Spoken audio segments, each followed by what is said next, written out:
Okay, so moving on, we are going to sort of step into like an actual bit of program. Okay, so I don't want you to get hung up too much on like an actual design assignment or anything like that. So really, what I'm going to give you are essentially 3 different size blocks. And we're going to place those blocks on the site, and then we're essentially going to either like envelop it or shroud it in basically a mass form. Okay, and that mass form is going to have to blend back into the surface using quadrilateral definition, right? So, or just call it warped quadrilaterals, I guess. So first and foremost, I think the first one we're going to do, and we should probably put this on another layer so that you can kind of turn it off and stuff and not worry about it. So this is just a program block. So I'll put it on this layer 1 on the color red. And I'm going to start this off at, we'll do at, let's see, it's 200 wide, I did 40 feet, so we've got 120 feet overall. So this should probably be at 80 feet by 100 feet. And I'd like you to make these 20 feet tall.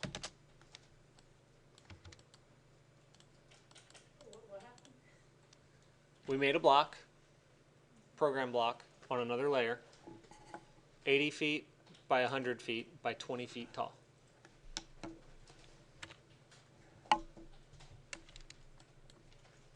All right, we are going to do another one.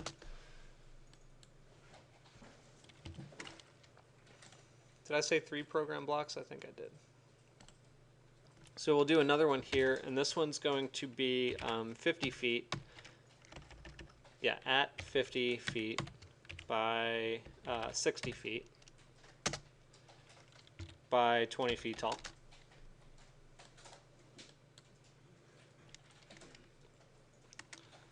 And then we'll do another one. Actually, let's do 2 of these because we're going to need enough substance here. Then we'll do another one here. We're going to go at 35 feet by 70 feet. Change my mind. At 35 feet by 85 feet. There we go. Whoops. Did it the... Let's see. At 85 feet, or 35 feet by 85 feet. And this one, I think I want to make it 40 feet tall. Okay, so these are going to be your program blocks. And our objective here is essentially to try and assimilate these into a configuration that fits within that boundary and then can actually blend back down into the base itself. Now, here's kind of the key, and I'm going to look at this first one here as just part of the study. So if I put this into the base somewhere like that, you'll see that it's actually very tight. Okay, so you need to consider, stacking basically stacking the program in a way that's going to, kind of be appropriate, or potentially even lift this one off the ground and put some of the program underneath. But the key that I'm getting at here is if you take this building, right, or rather the edge of this building, this edge right here, I'm going to copy that edge and put it right there. Okay, so let's say you put this program block right there, and the curve that you're working with is this one, right? So let me just kind of move this away so that you can see the edge of the building, right? If we have that line that we're trying to integrate with coming from the corner, and you do a blend curve, and you select this curve and that curve, that's what's going to happen, okay? It's going to go sort of from one end and try to loop around back into the other end, something like that, right? You can have it fillet that curve like this if you just control it very carefully, right? So you have to click. The weird key about this is you have to click way down at the end closest to the ends that you want to make it like a fillet relationship between the two. Does that make sense? So it doesn't always default to that unless they happen to meet at the same point. Okay, so this is how you're going to be able to kind of control something like that. You have to make duplicates of lines, right? So just be aware that you might need to actually manage extra line work throughout your process. All right. So here's kind of the essence of what we're doing, and I'm going to just kind of brainstorm one with you real fast, and it'll be kind of simple and simplistic. So if I just put my program block sort of in the center, and you can use your top view to kind of help with that, something like that. I'm going to allocate this program to be aligned. Turn project off to make it like that. Okay. So I'm going to do something like this, but kind of turn it a certain degree. So I'll make it like 30 degrees off.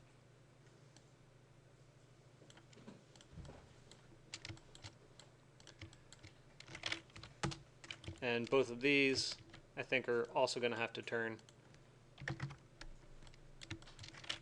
because I am going to allocate that program to be here, and this one is going to be there.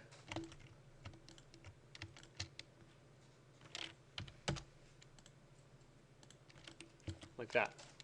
Okay, so this is a super simple study. It's not really meant to be anything super exhaustive. So when I go into actually creating a volume for this, think of it like rapid prototyping, right? Just take those program blocks, reconfigure it, and then make a copy, right? That's all you have to do. So I went to a new layer, so I draw these lines, there to there, there to there, there to there.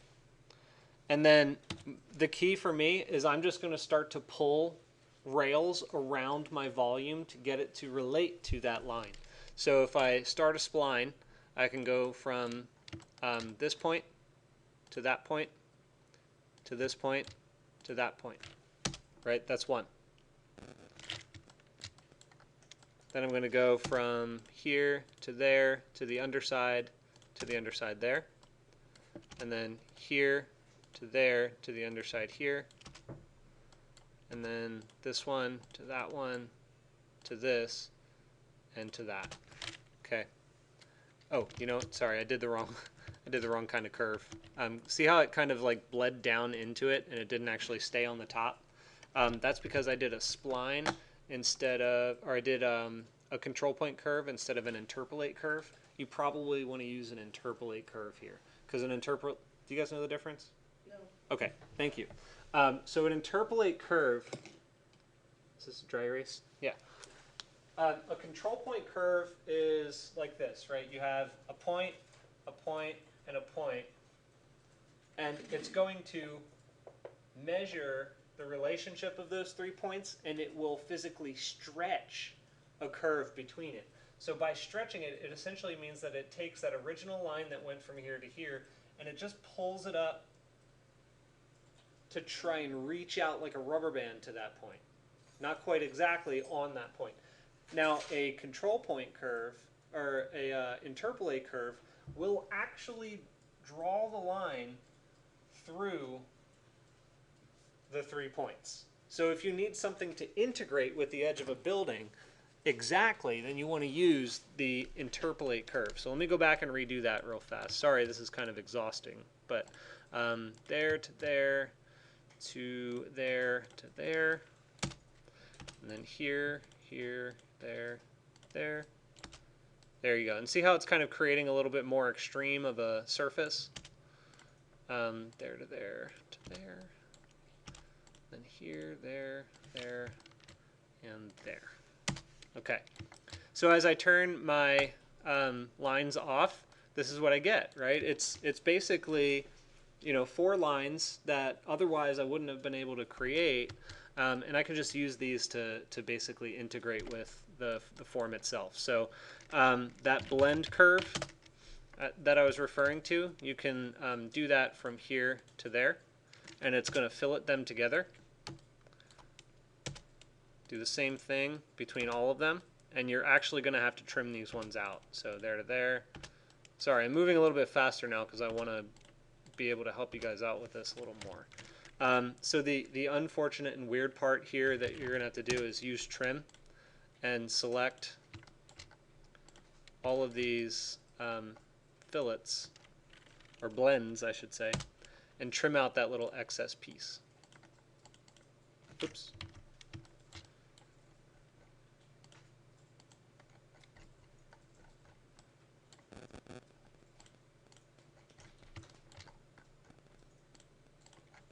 Okay. And then you should be able to grab them all. In fact, you can just select all objects on that layer, join, and it should say a number of open curves. For some reason it came up with 5 open curves, so it looks like this one didn't quite blend properly, so we've got that and that. Alright, so let's look at what happened here. These two didn't join. Ah, see how it kind of overlaps a little bit there? So trim using this, and let's get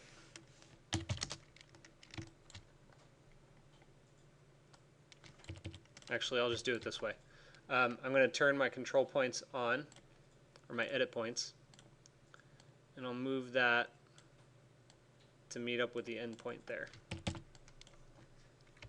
Join. What's that? Never saw that before? Okay. Cool. So now I have all 4 of these, and I should be able to loft them together.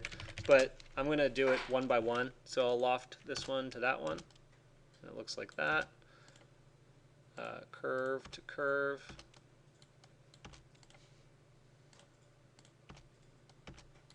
Ooh, that looks ugly. Well, we'll see how it looks when it...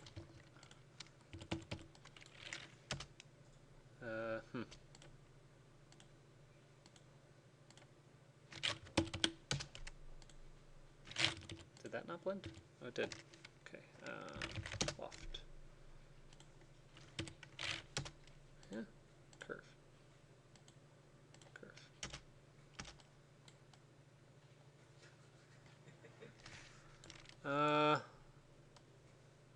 Alright, that's weird. Shouldn't be doing that. Hang on.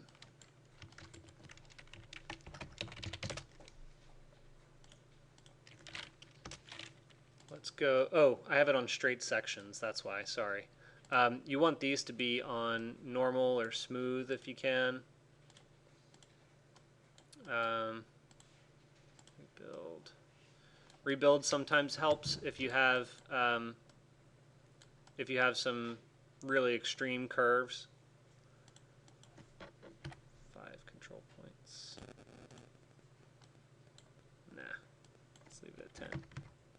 10 should be fine. If you do a rebuild one, though, just be careful with that because you're going to have to rebuild. You're going to have to do it with rebuild on the others. So we can go line to line. It's going to look like that. Curve, curve, and finally curve, curve. Okay. So this is the form that it made, and otherwise it wouldn't have. You wouldn't have been able to just kind of pull this one out of a hat, basically. Okay. So let me just double check something here. That and that. What is that? Oh, that's the curve. Okay, that's okay. Yeah. So if you see what's going on here, I know it's hard for you to see this on the screen up here, but notice how there's like an extra line. That's sticking out. Well, that's actually my curve. Okay, so that is the reason that this is important, and it works just like your blend surface, right? You need to do exactly the same blend surface settings between all of them, so that basically that rebuild point, which happens here, stretches the curve, up to there. And that rebuild, you can just keep doing it with more points and stuff, but it's gonna, like, this is a little too extreme here. If, worst case scenario, if it doesn't work out and the edges that you're working with aren't just really are too extreme, this one is problematic right here, you can redo one of the lines, just turn your program back on, and it's going to look like this. I'll draw another line. It's going to go from here to here. And this time, I'm just going to take my interp curve. I'm going to go from point to point to point, and just simplify, to point, and simplify it like that. That way I can blend curve there to there, do that whole process again, trim using this, enter that, take that, and join. It looks like it went to 2 open curves again. So this one I need to fix using this edit point. There you go. Join. Okay. Actually, I don't really... Yeah, that should be fine, actually. Go back to end. Join. Alright, turn that off, and then theoretically we should be able to loft this and it'll look a little better. Okay, so that's part of the design process as well, is getting it to actually be something that's going to, you know, work for you a little better. Developable, no. Yeah, let's leave it at rebuild. 15, preview. Oh, it's going the opposite way. Flip. Loft. That. Ooh, weird. Okay.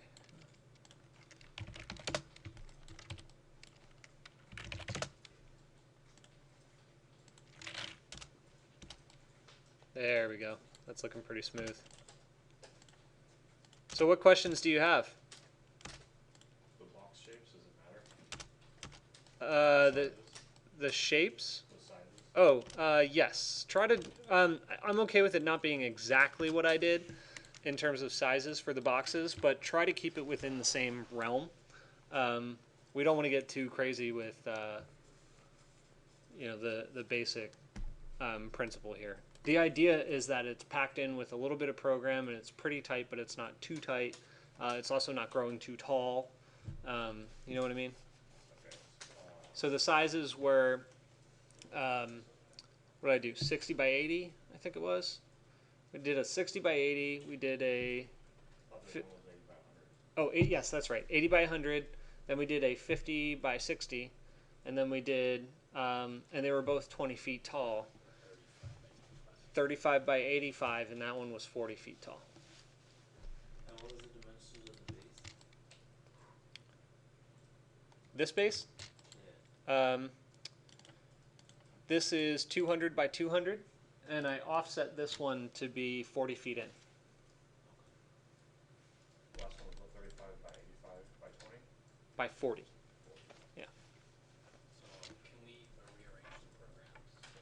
Yes. So the idea here is that after you're done with one of these, you essentially can take, you know, your program, just take your program and your original block like this, and just basically drag it off to the side, right?